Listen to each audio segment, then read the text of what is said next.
Hello, everyone. Welcome to the 21 Hats podcast. I'm your host, Lauren Feldman. This week, Paul Downs and Sarah Segal talk about their experiences negotiating, what they've learned, and where they've struggled. One key factor, of course, is defining what constitutes a successful negotiation. As Paul points out, one definition is squeezing every last penny out of the other side. That is not Paul's definition, especially when negotiating a salary with a new employee. Sarah, meanwhile, discusses the tactics she uses to try to guide potential clients to the price and options she hopes they will accept. Plus, Sarah explains how she picked her new office space, and Paul explains why his experience with the Vistage peer group has been life-changing. Even in good times, owning and running a business can be a lonely pursuit. Our hope is that these weekly conversations will let owners know they are not alone in facing challenges. Same thing with our daily newsletter, the 21 Hats Morning Report, which Inc. magazine recently named the best newsletter for business owners and which you can subscribe to for free at 21hats.com, where you can also find transcripts of our podcast episodes and lots of other articles and interviews. Joining me this week on the podcast are regulars Paul Downs, who is CEO of Paul Downs Cabinet Makers, which is based outside of Philadelphia and makes custom conference tables, and Sarah Segal, who is founder and CEO of Segal Communications, a public relations firm based in San Francisco. The episode is titled, Are You a Good Negotiator?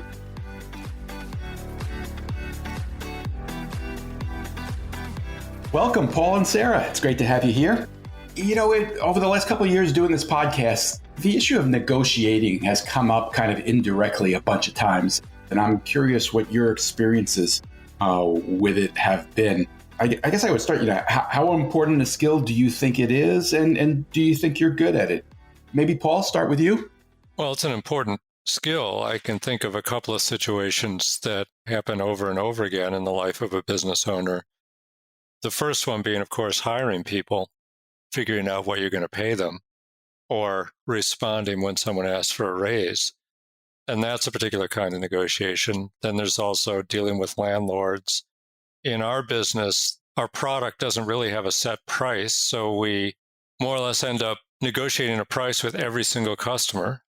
And then there's purchasing. Yeah, it's really important. I wouldn't say I'm particularly good at it, but I think that it would be useful to have a definition of what good means. And the classic definition means you squeezed every penny out of the other party that you possibly could, or got them to submit somehow. I don't know if is that the classic definition or it's certainly one definition. Well, let's say that, okay, it's not the classic, it's the ASIC definition. Fair enough. It's for people who are asses. And I don't tend to look at negotiations that way. I tend to consider whatever the offer is compared to what my next best alternative is. And that's how I think about it. I do tend to play by the rule that the first person to actually put out a number is in the weaker position. So I'll avoid doing that if I can. What happens when the other person is playing by that rule as well? You have some hemming and hawing and long silences. And it really depends on how comfortable they are with being pushed into that position. And more often than not, when it happens to me, it's usually in the context of hiring someone. And just asking a question like, okay, how much are you getting paid now? Now, woodworkers aren't known in general for their negotiating prowess. So usually people just tell me. And if I say, how about this? They may come back with asking for a little more. But a lot of times there's just acceptance of what I'm proposing, because I'm not trying to screw anybody. But sure, at the beginning of a relationship with someone that's going to go on for a long time, you're anticipating that you'll have to give out raises or bonuses or whatever. So you do want to try to keep the initial pay reasonable. How about you, Sarah? How important do you think it is as a skill to what you do, and how good at it do you think you are? I grew up in Boston, and part of my childhood growing up was going to the Brimfield Antique Fair. So I learned the art of bartering and negotiation very early. And my mother and her best friend, Libby, would always tell me, like, if you want something, you can't, let them know that you really want it. It's like playing poker. You got to keep your poker face. And you have to be willing to walk away from it. And so take those into account, any negotiation to go into where I have to be able to walk away. I was reading the news this week about New York employment and how employers are now required to put ranges, pay ranges on every job opportunity that they put out. That's something that I've already set. Like when I hire people, I hire for the position and I have a range for that position and I don't deviate outside of that. So I have to be willing to lose a candidate. And I have lost candidates because of that. But I also need to stick with what's best for my business. So I don't consider myself a hard negotiator, but I spend a lot of time knowing what it is worth for me to invest. Does that answer your question? It does. It sounds like you're pretty confident in your negotiating ability. It's just that I have to be able to walk away, and know, okay, maybe this isn't going to happen because it wasn't meant to be, and be okay with that. Because if I go in feeling like I got the short end of the stick, it's not going to give me a good feeling about the relationship at the get-go. So the walking away is the most important part. Well, do you have a kick-ass antique collection? Well, I unfortunately married a person that doesn't love antiques. So it's a modern with a light flair of antiques. I'm just curious about the idea that you at some young age form some notion of what a negotiation is, and that colors everything you do. And I think that being able to, or always define the negotiation as being able to walk away is, I've been in situations where I couldn't walk away when I lost a lease at very short notice and I needed to move somewhere. You can't necessarily walk away. So what do you do when you can't walk away? That's a tough question to answer. I don't know that I've been in that position recently, so I don't have anything to kind of reference. So I don't know. Did it come up at all, Sarah, during the Great Resignation, where maybe you wanted to stick with your salary ranges for positions, but the market was moving higher and you wound up having to adjust and not walking away? You know what it is? It actually happens sometimes with clients. We have some long-term clients that are VC backed. And as you know, VC funding has dried up significantly. And so those clients have said, hey, we need to reduce our retainer. And it's below our baseline retainer. But these folks have been working with us for 5 years. We have a deep relationship with them. And so we're willing to do that because we know that there is a future of better retainers on the horizon. So yeah, there are those situations. When discussing salaries, and Sarah, you were an employee, a journalist like me for a long time, the topic often comes up that one of the reasons women don't get paid as much as men on average is that they don't negotiate as hard as men do. Do you think that's a factor? And was that something that you were conscious of throughout your career as an employee and perhaps even now? That's a really good question, Lauren. That's a deep question. When I was working my way up in the broadcast journalism industry and becoming a TV reporter, I just wanted the job. You weren't willing to walk away. No, I wasn't. That's the mistake we all make. But I was young. I wanted the job. I wanted to be in that next market. So they could literally have handed me a peanut butter and jelly sandwich and I would have been like, that's fine. My first job in broadcast news was 1996. It was when Fox News Channel was just getting going. And I convinced my way into an internship there. And it was in New York City for a 24-hour news station that was competing against CNN. And they paid me $50 a week. Well, you guys were both in industries where the help is treated as disposable because there's always people clawing their way up and ready to replace you. That's true. And I've had a very, very different approach to negotiating salaries, particularly lately, which is the workers I need are very hard to find and have options. So usually after I ask someone what they're making and what they want to make, and presuming this is someone I want to hire, I'll actually offer them more than that, usually $1 an hour more than they ask for, just to say, listen, I want to hire you. I want you to work for me, and I'm going to give you more than you asked. And if you don't work out, I'm going to fire you. But if you do, we're going to have a great relationship. And I think that people hate negotiating who aren't forced to do it. And that having the opportunity right at the beginning of a relationship between boss and employee to demonstrate that you value them even more than they value themselves, I think it really helps to set people off on the right foot and when you get them into the company. Now, you got to want these people in your company, and you've got to feel like you can't get other ones at the drop of a hat. So different industries are going to be different. But this is the approach I've used. And I think it really helps with employee satisfaction and retention.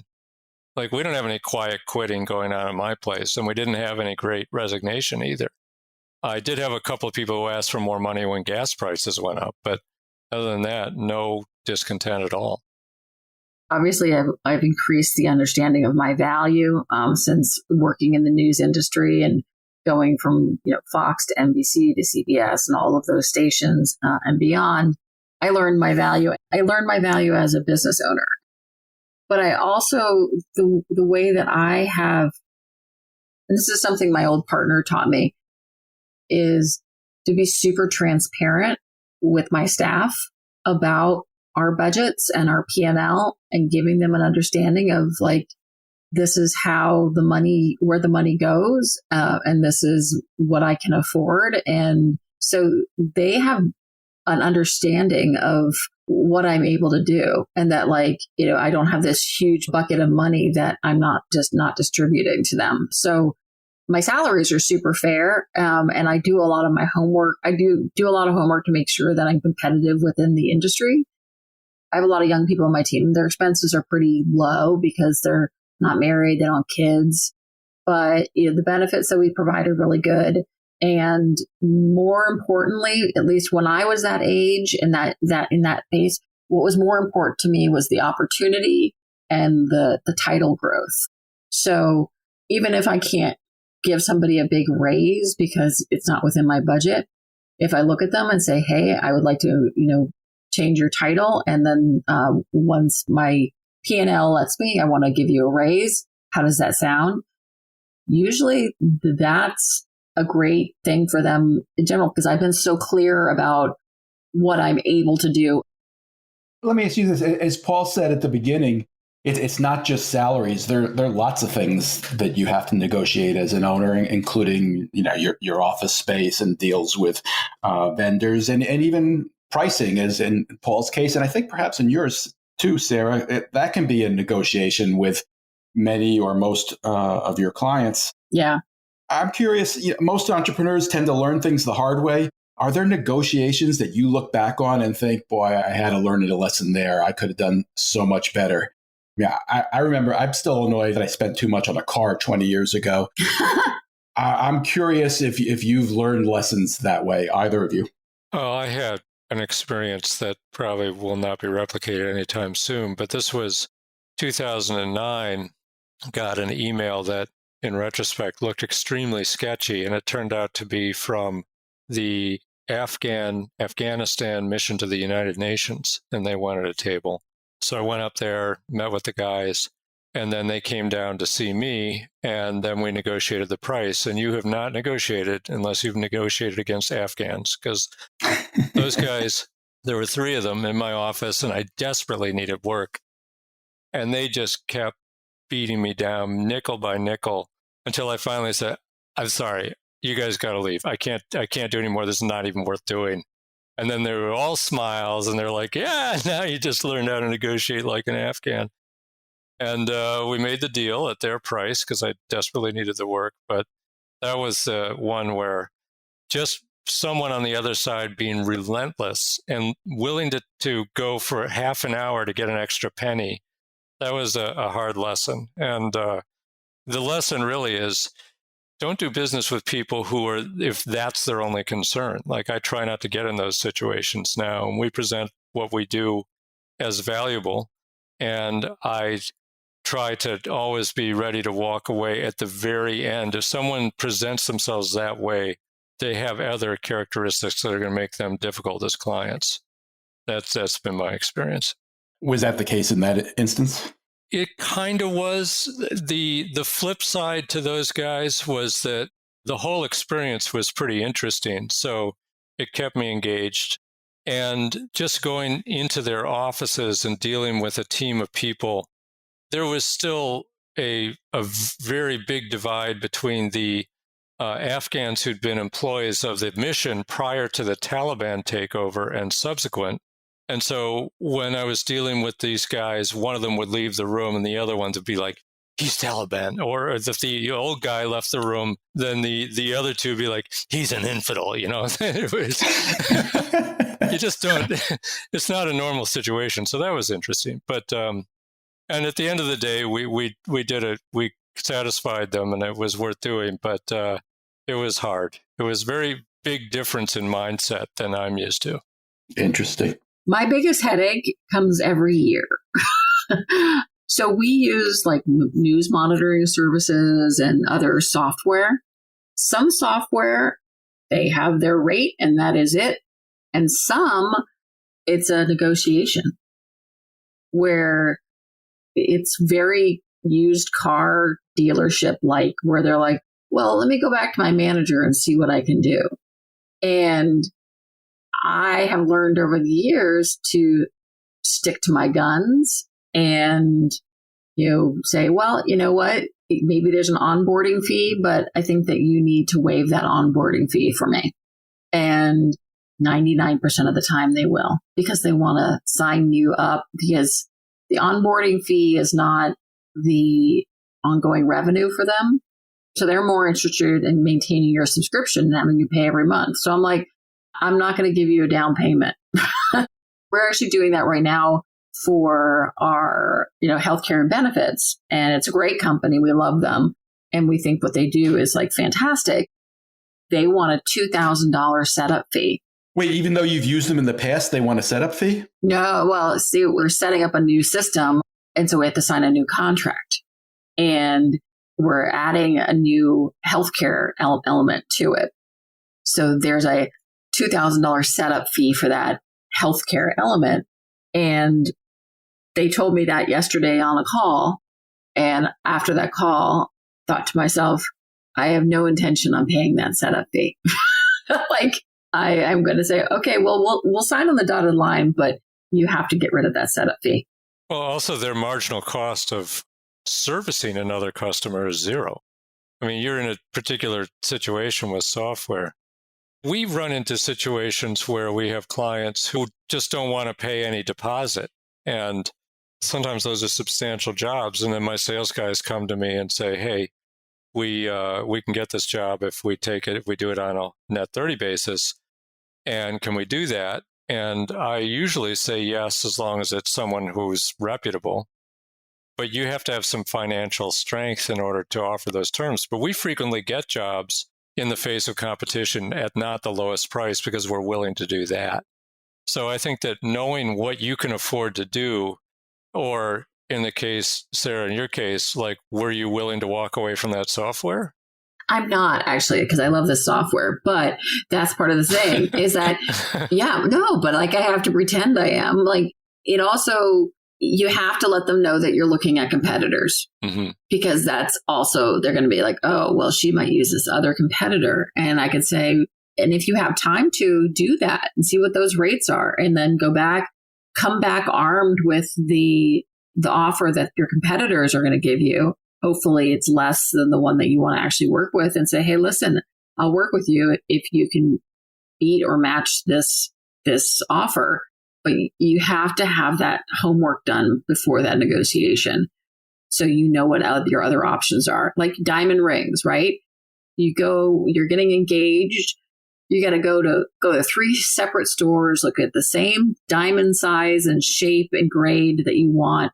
And then if you really like the particular jewelry store, go back to them and say, hey, listen, I saw this same diamond, same shape, same whatever at your competitor. Can you match it?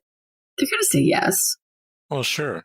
But I think the most frustrating thing is when people present you information and say, okay, this is the start of a negotiation when it actually isn't. And the best example is every year the health insurance renewals. So, Lauren, you and Gene Marks were talking about your ability to negotiate with the health insurers, which in my experience has been absolutely zero. And they give you options that aren't really options, that it's all designed so that you can't actually compare it easily with any other company's offerings. And the whole thing is designed to just make you surrender as a business owner. And it works because nobody really wants to dig in and try to figure out what's going on because they've really made a huge effort to make it difficult to get real analysis going. So that is something that grinds my gears on a continual basis when some huge organization is all friendly, like, oh, you're shopping. You're not shopping. You're either surrendering or not surrendering. But if you don't surrender, then you don't have what you need. That drives me crazy. Sarah, you actually sold your business, and I'm curious if you learned anything about negotiating in that process. But let's take a quick break to hear from our sponsor. I'm here with Rob Levin, co-founder of Work Better Now, which provides top remote talent from Latin America and the Caribbean. Rob, we've all been through this remarkable labor shortage the last couple of years. How does WBN find talent? It starts with the reputation that we have as a great place to work. And this is because we have great clients who have terrific opportunities for Work Better Now's talent. This reputation makes it much easier on our incredible recruiting department that has built an amazing presence for us on social media outlets. And in addition, and this part's really cool, we get a ton of applicants referred by existing Work Better Now talent. How do you screen your candidates? Only 2% of our applicants make it through a very rigorous application process, which includes tests for English proficiency, multiple interviews, skills tests, and background checks. And then successful applicants are hand-matched with clients who interview them. What does using WBN cost? For $1,900 a month, you get a dedicated full-time Work Better Now assistant. You can have a matched assistant who is perfect for your needs within 2 weeks, and there are no contracts. Listeners mention 21 Hats. When they have their free consult, you get $150 off the first 3 months. And that's for each assistant that you hire. Where can we learn more? WorkBetterNow.com. Thanks, Rob. And we're back. Sarah, that's as big a negotiation as you can have. Did you learn anything selling your business? Did I learn anything from selling my business? About negotiating? Well, see, I never sold a business before. So I didn't have a frame of reference.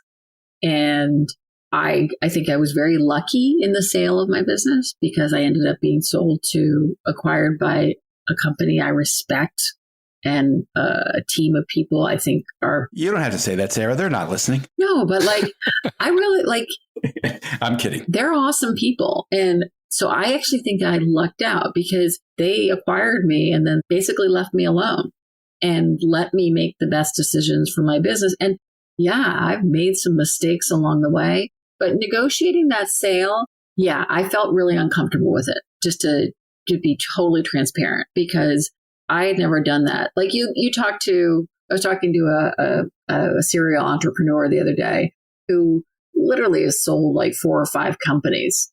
And that's just new territory for me. So any advice on that, I'm happy to hear, because I don't know where to go for homework for that. Like what a PR agency should be asking for when they're required. There's no forums for that. There's no support groups for that.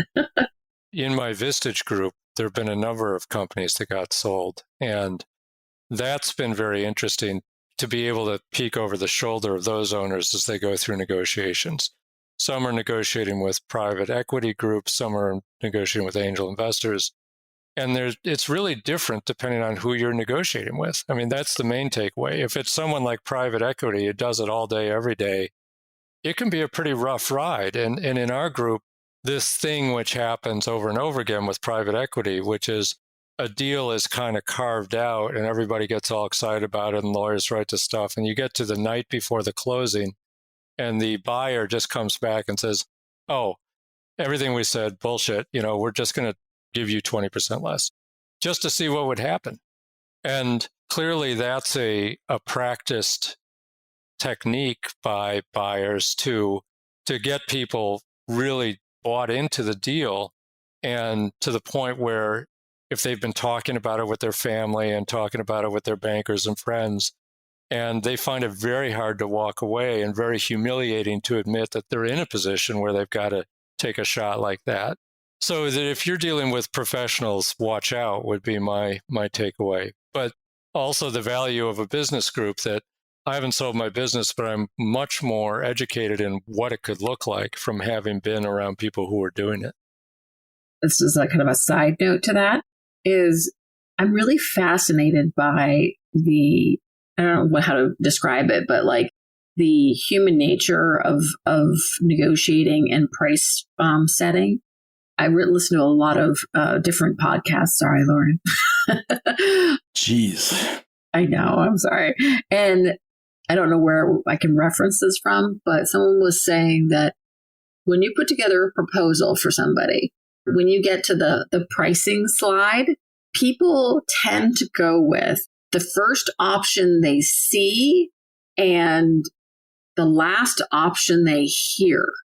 So if you have 3 pricing sections, tier 1, tier 2, and tier 3, and you really want them to do 2-tier because you think it's the best, you want to put that tier 2 as the first option on your slide. The second option should be the next best version, and the third option should be the baseline version.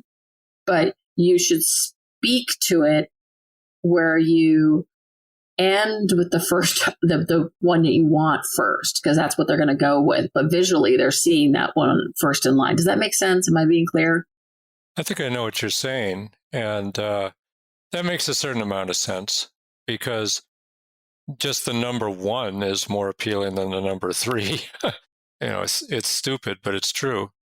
I had never heard that the thing about the talking and the reading, but presumably there was some testing done in order to come up with this theory, although in business, that's not always true. So it makes a certain amount of sense. Does it work for you? Yeah. I've also, I'm always trying to improve my skills at that, but on this podcast, it was recommended that we go back to doing in-person proposals. And we have 2 clients. One is in contract, and the other one is hopefully they're going to be signing a contract for January 1st. We did both of those in person. I think that I like trying to use they're not tricks, but there's just things that humans tend to choose. Like if you talk about retail, like if you talk to anybody who does brick and mortar store management, people naturally, when they walk into a store, go right. 75% of the time, people will walk into a store and take a right. So you want to make sure that whatever you're promoting and whatever you really want people to buy is to the right. And there's a whole theories about the way people move through a space. So why not do that with your proposals and how you negotiate with somebody? It's okay, what are people more likely, if you put your slide red versus blue, is that going to make a difference? Like McDonald's, for example, they figured out that the colors red and yellow make people salivate. And that's why they use those colors. So I think all of those things should be thought about as you're putting together your negotiation. I will start with hey, you can do the baseline version, and this is a great place to start, or you can move on and you can do this kind of extra version that's going to incorporate all these things that you want to do plus some, but it may not be within your budget. But here's the one I really think you should do. And they're seeing it as the first one all the way to the left of the slide. But I'm talking about it at last, and I'm saying, hey, this is the one I really recommend. And that's kind of how I always go through it. Is that always the most expensive option? No, it's not. And have you ever tried labeling the first one you present as option 3?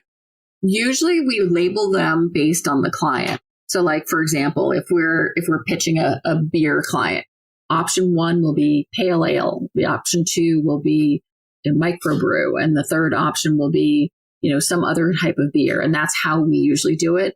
I don't do 1, 2, and 3 because I think that tiers them.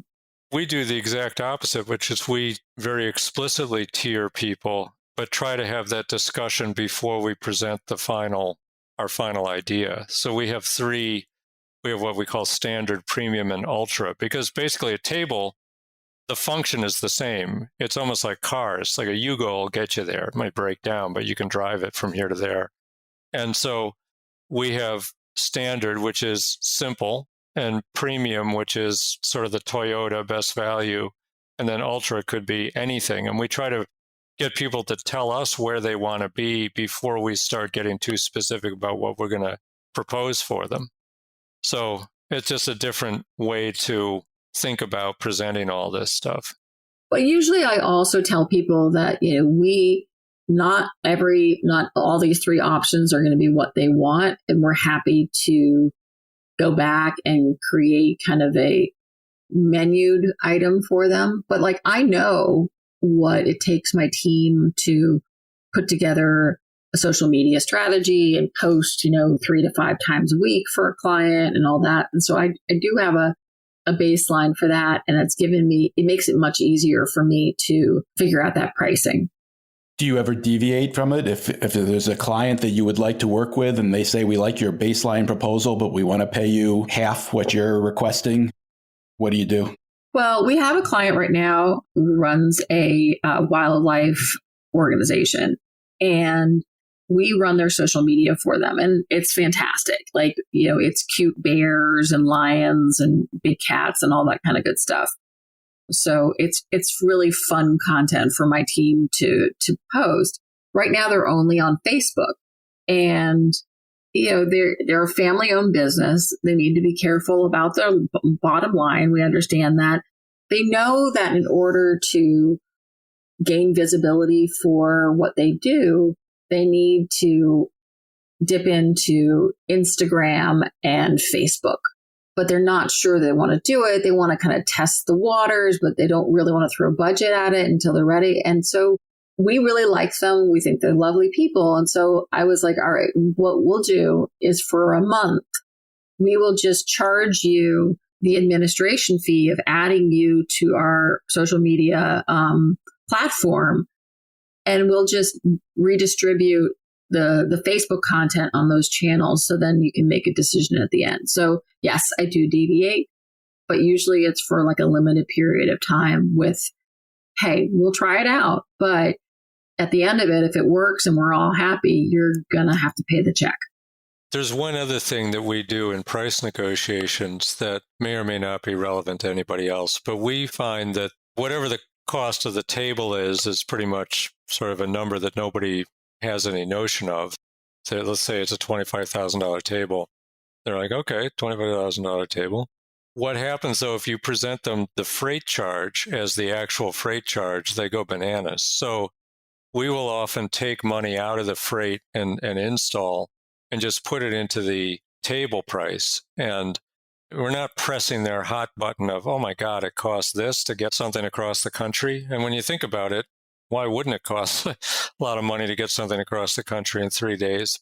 But that's just a way to present a number that doesn't chase people away. They pay the same amount in the end, no matter what. They're just looking at it a different way. And I don't know whether that actually falls under the guise of negotiation or not, but it's something that we end up doing. Paul, I'm going to need a new table soon because no, I'm serious. We're about to sign a lease for an office. All right. Happy to help you with that. Maybe that could be one of the shows where we do some video. We could have a real live negotiation. Yeah. That might be fun. So the table will be $8 and the freight is $42,560. So you could actually, Jay probably has a perspective on that too. Taking costs that people are going to need to pay but don't want to pay and putting them into something that they they're just not so sensitive to. Well, in a way, it's being entirely fair to them. You're giving them a better sense of the overall cost right from the get-go by doing that, right? Yes, and we have to retain the ability to price freight separately because it varies so enormously depending on where you are relative to where we are. And then there's certain non-intuitive things like freight to North Dakota is triple what it costs to go to Chicago. Not because it's so much farther, but because they can't get people to unload the trucks, or it's out of the way of the main truck routes or something. Going to Florida and going to Long Island are kind of the same thing. So, yeah, they're going to end up paying it, but if we show them what it really is, they often just head for the hills, or they're very upset. Sarah, I was going to ask you about your search for office space anyway. Did you negotiate a good deal? Yeah, so we're looking at two different options. Do we get an office along with our parent company, or do we get our own just little office? Because most of our parent company people are not in the Bay Area, so it's not really important for them.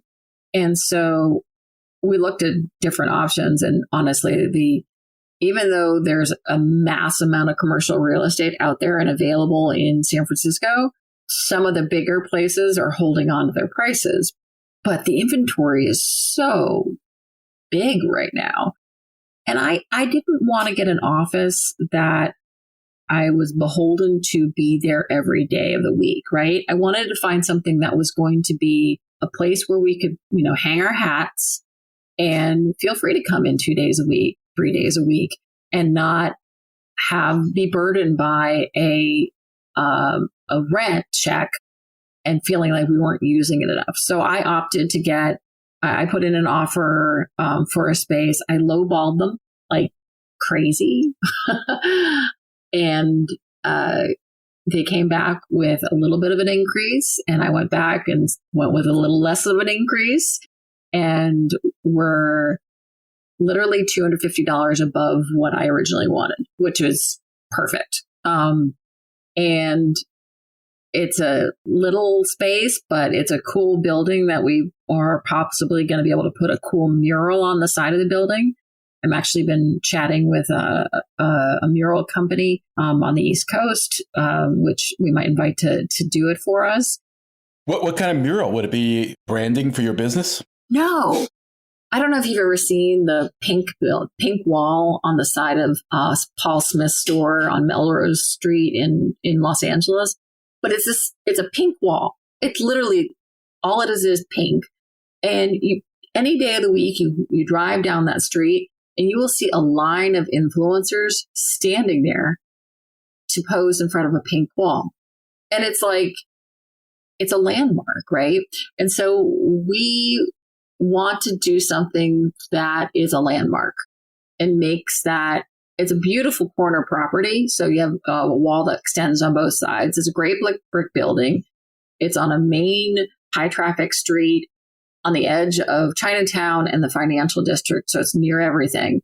And we want to eventually be, oh, your offices are in that building? Like you're in the pink wall building, that kind of thing. We want to do something that's fun and happy and usable by influencers. Is that something you're thinking about too? Yeah. I mean, it's not anything that's going to bring us revenue, but it's something that's going to make our space a curiosity and fun. And I'd like to be associated with promoting art and culture and using available space in the Bay Area. So that's why we liked the space, was that it wasn't one of these just traditional like office buildings. It's a little bit more on the funky side. And I see a lot of ways we can make that funkiness really fun and happy. I wanted a happy place. How long is your lease for? 2 years. Is there a possibility that you'd be able to grow there? I did in the contract ask. They have an office upstairs from us, and I asked for first right of refusal on that space if those people move out. Oh, good luck. I get to get a lot of reasons to not do it, but if you're excited about it, go for it. There's a lot of reasons not to do it. I'm sure it's limited in terms of the size, but I don't know I think it's still going to take a while for people to be in an office every day of the week. I was talking to this agency that we're working with on a project, and they are based in Chicago, and their offices are in an old retail space. And I was like, oh, that's really cool. And they're like, yeah, and our second office is across the street. So that's how they grew. So they didn't leave their office and find a whole new space. Sarah, on a previous episode with Karen Clark Cole, you guys had a conversation where Karen said she had space that she might be interested in subleasing to you. Did you ever check that out? I did. And it's a beautiful space. I mean, it's wonderful. But my reservations with doing that was that I would still be in somebody else's space, and we have inventory from our clients. Like I'm sitting here looking at, 15 boxes of shoes from our Australian shoe client, Woolloomooloo. I'm looking at a freezer filled with sample products from our UK client, Pots & Co., which is a dessert company. Like I need somewhere I can put all that stuff because we send out samples. That's a lot to ask somebody to be like, hey, can we put all of our inventory in your offices? So I just wanted somewhere I could put all that and not have to worry about it. And so that's kind of where we ended up doing our own thing. Got it.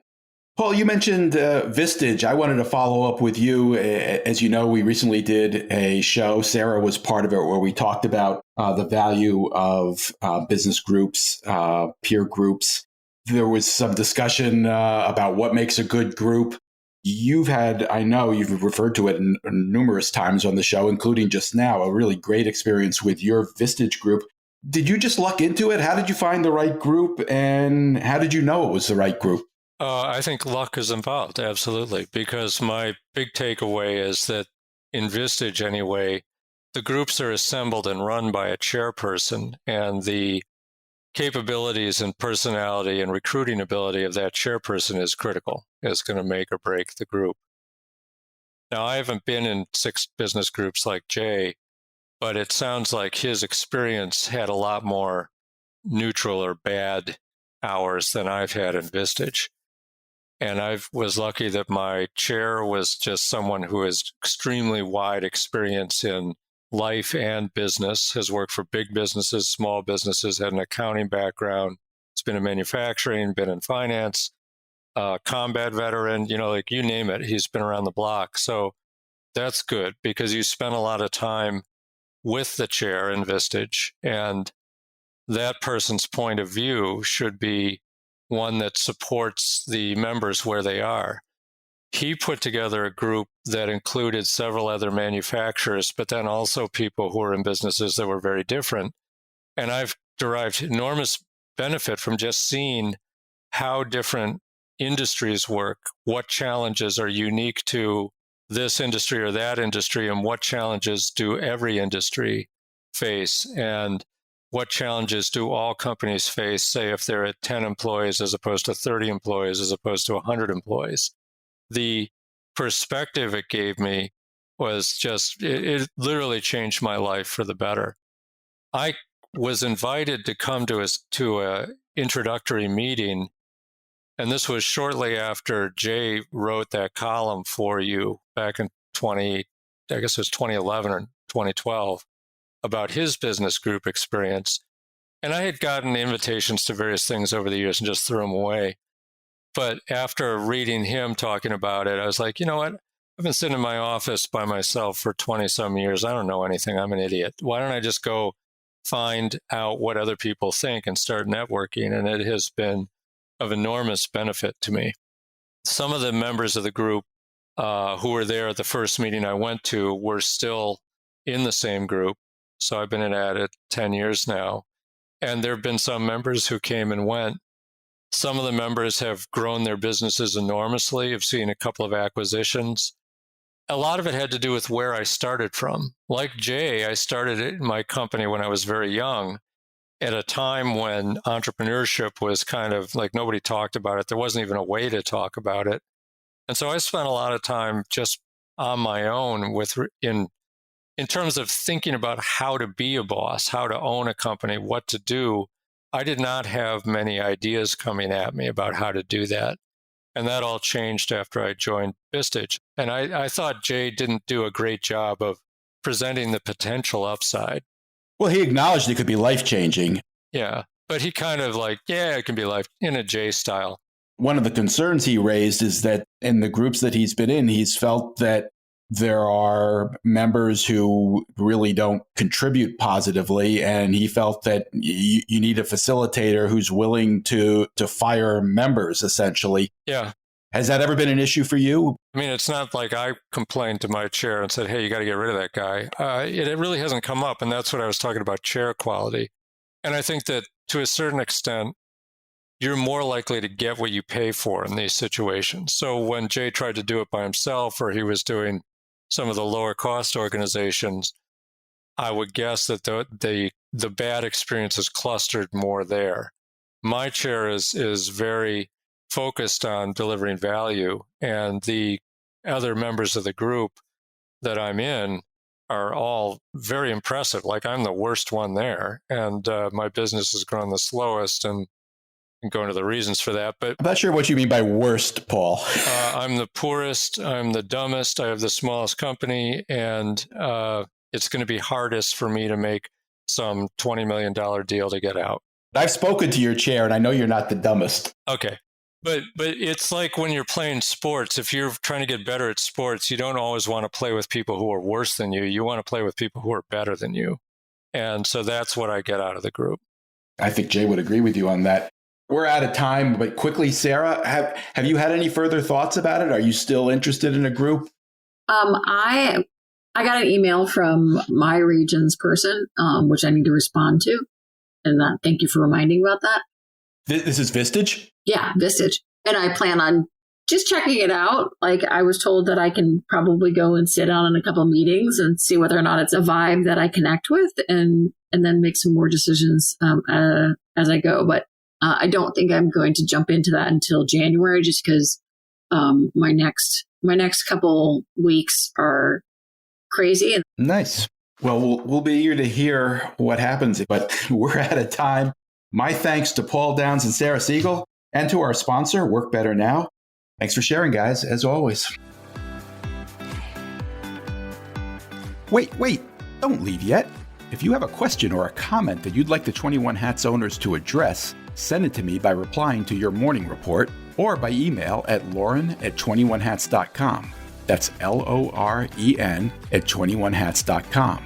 Do it now before you forget. And don't be afraid to tell Jay what you really think. He can take it. And if you got something out of this conversation, help us reach more business owners. Tell a friend. Subscribe and review us wherever you get your podcasts. Follow us on Twitter.